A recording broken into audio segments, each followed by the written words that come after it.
Okay, take two. About the 2020 election. All of this traces back to the big divide in the country. Now, speaking on the conservative side, all we really want is you to leave us the hell alone. We're not telling you you have to live our way. We're not telling you you can't do the lion's share of things you want to do.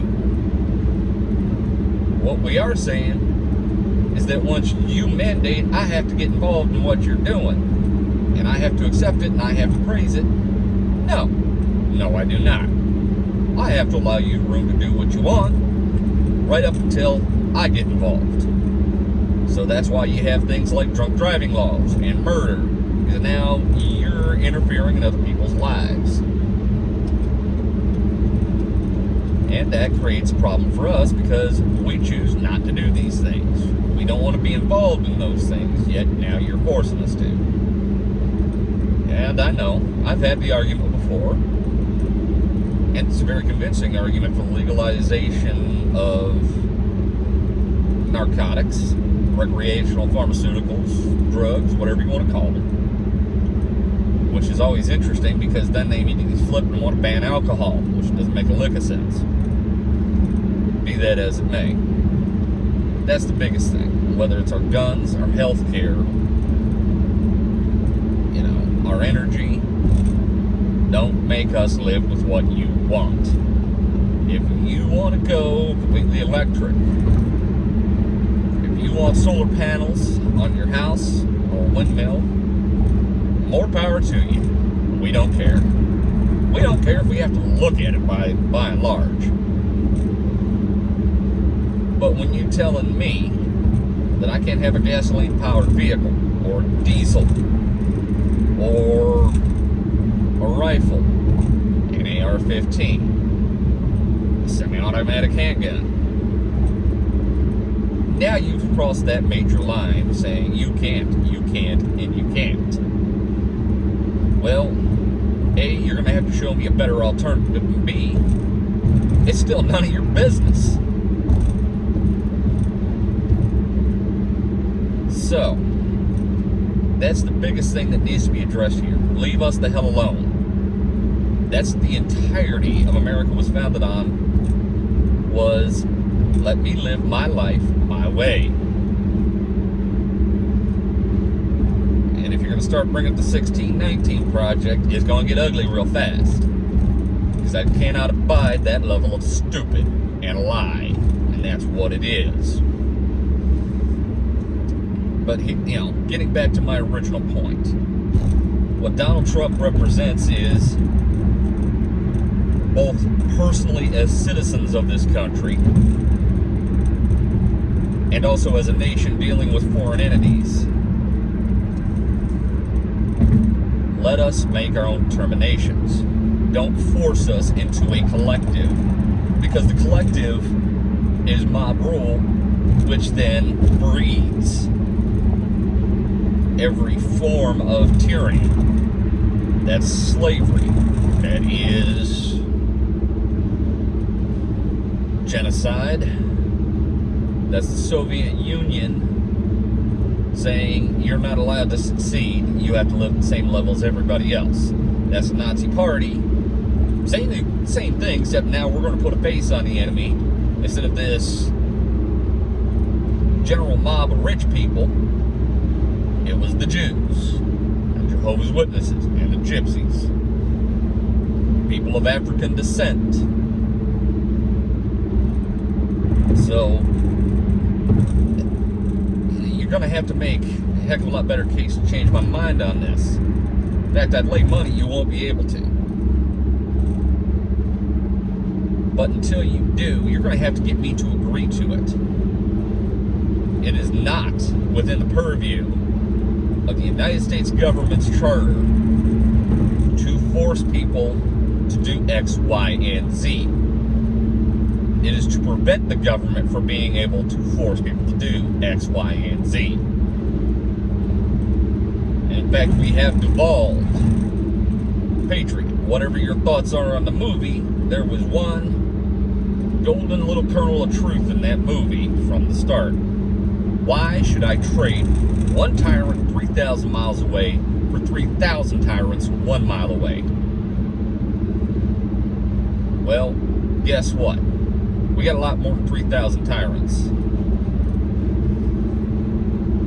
So, as a conservative speaking to everybody else, leave us alone. Let us live our life as we choose. A lot of us just want to be left alone. We don't care what you do. We don't care if you're a homosexual. We don't care if you're proud to be an Armenian, a Serbian, Croat, a Muslim,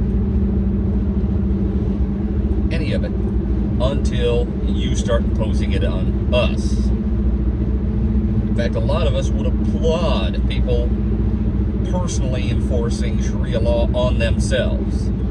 Just don't put it on me. We don't want to push Granny off the cliff in her wheelchair. We just don't want to pay a bureaucracy that's supposed to be giving us health care, and it's not. And that is the quintessential argument of it all. Don't tell me how to live my life. I want to rise and fall on my own merits. And when I make mistakes, I want to be able to recover from them. I don't want to be forced into this program or that program. If I need help, I want to go to the local level.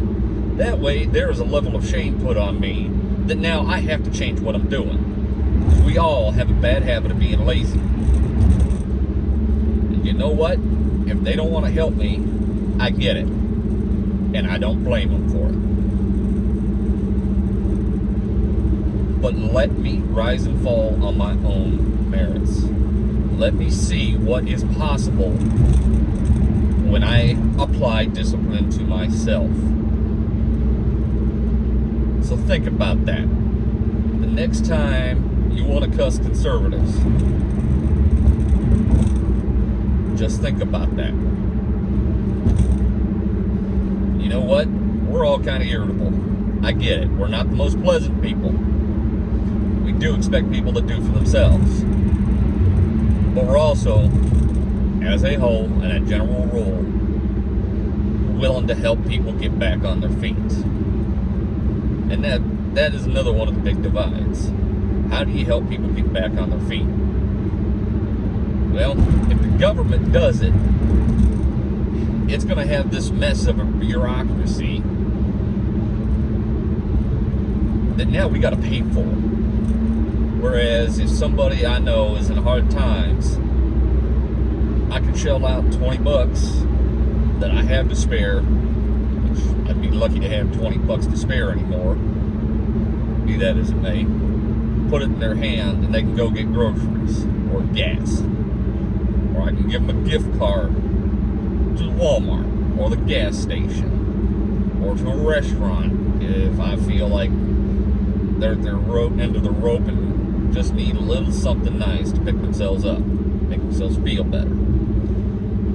But as soon as the government gets involved, now you're putting limitations on how much they can accomplish because they're going to lose that help. So that incentivizes people staying right where they're at in the same crappy situation because they know they're not going to get the help long enough to actually cover what they're going to need to do to move up out of where they're at. So that is why we are always small government. Well, I shouldn't say always. As a general rule, we are small government people. Because A, a lot of money disappears into paying executive salaries that don't need to be there. And B, it puts a stranglehold on money I can use to actually help somebody move up from where they're at. So I hope this was enlightening. I hope it sparked some thought. You know what? Let me go ahead and add on an addendum to this. There's a level of understanding to liberals of the big government, of things like that. Because there is that drive to help people. to fight wrongs, to right wrongs, to do better. And while I'll go ahead and just make this about me. While I completely applaud that, I'm also looking at the XYZ of how that is accomplished. And I've never known anybody that has ever said the government doesn't waste a monumental amount of money. That it doesn't take way too long to get stuff done when you involve the government. So therein lies the difference is I don't want to waste the time and money. I want that to go where it needs to go, when it needs to go. And that happens a lot better at a private level than at a governmental level. Yeah, you may see me looking funny. I'm just trying to see the stoplight because it's placed right over top of me. But anyways, yeah. Like I said, I hope that's helpful. I hope it can spark some good conversation. But when you go into that conversation, you got to be willing to be wrong. You got to be willing to change your mind if somebody can make it all make sense. And that's what I want most of all. We don't have to agree on everything. There's a lot of times it comes down to, we're just going to disagree. Let's go with it. You know, we're not going to agree on how to fix this situation, so we got to let this lie while we take care of things we can agree on. But I hope everybody's having a great day. No, I don't hate anybody. And I don't care what your demographics are. I don't care about your race. And outside of a certain very limited exception, I don't care about your religion. And as long as you don't expect me to be involved in it, I don't care about your sexual orientation. You have a great day, and hopefully I'll see you another time.